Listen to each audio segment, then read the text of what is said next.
Otep, cher Kamit, aujourd'hui je vais parler avec vous de l'énergie qu'il y a derrière les morts.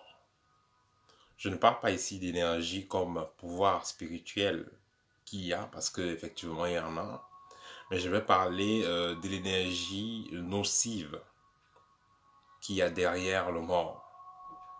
Il est clair que une fois que l'âme quitte le corps, il y a une montée vibratoire. Parce que l'âme retourne chez les ancêtres. Mais parallèlement, il y a une énergie de fin, une énergie de fin, ici fin de cycle, fin d'existence, et une énergie de départ qui suit celui qui est mort.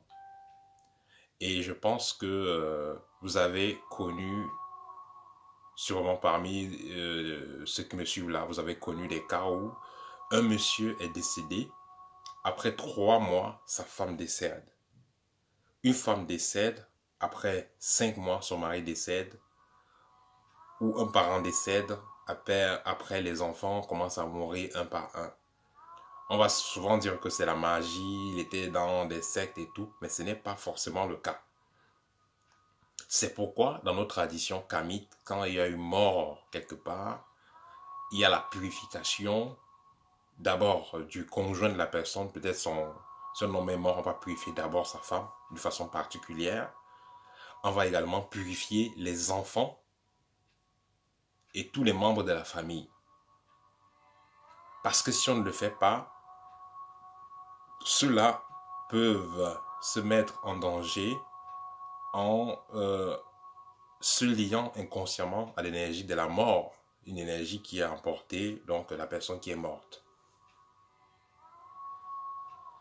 Vous savez, le peuple négro-africain est un peuple qui, puisqu'il est le peuple le plus ancien, le plus vieux, il a exécuté ses rituels depuis des milliers d'années, et que ce soit en Afrique centrale, Afrique de l'Ouest et autres, mais également vous allez retrouver ces rituels chez les chamans d'Amérique, en Inde, un peu partout.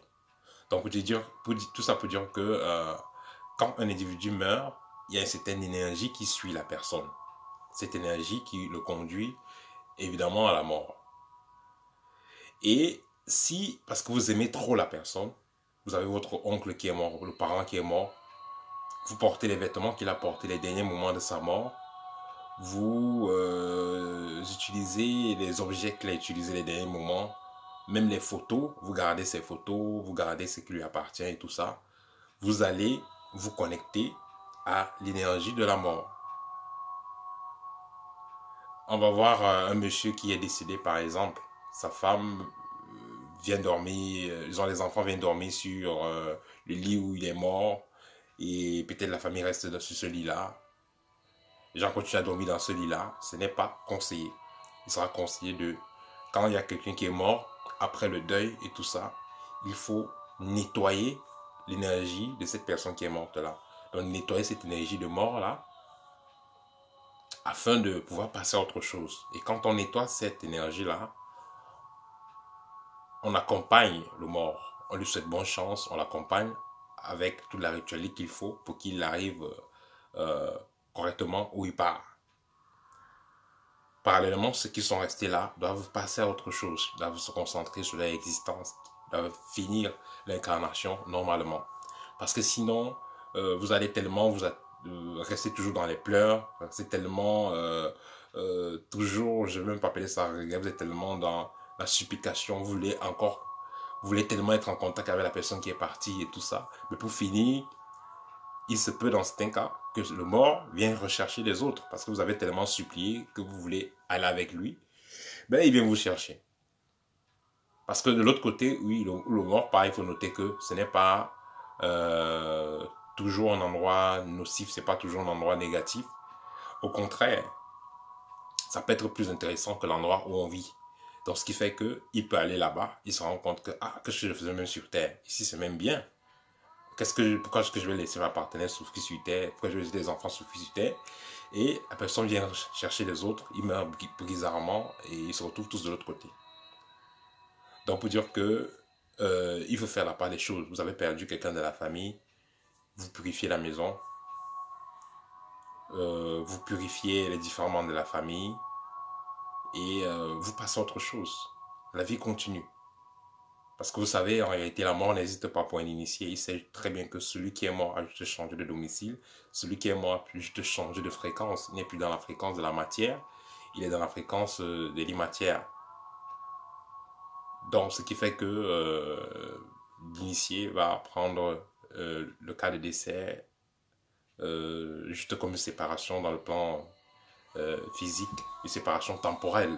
C'est un peu comme si vous avez un frère ou une soeur qui voyage, qui prend l'avion pour aller dans notre pays et vous êtes séparés juste par le temps, par la distance, autant que moi. Donc c'est pareil pour un initié. Ce qui fait que vous avez perdu une personne, c'est pas grave, vous allez digérer ça avec le temps et tout continue. Ça ne veut pas dire que le contact est fini, vous serez toujours en contact avec celui qui est parti. Voilà, mais cependant, il faut faire attention aux outils et à tout ce qui concerne la personne, à l'énergie qui est partie avec la personne.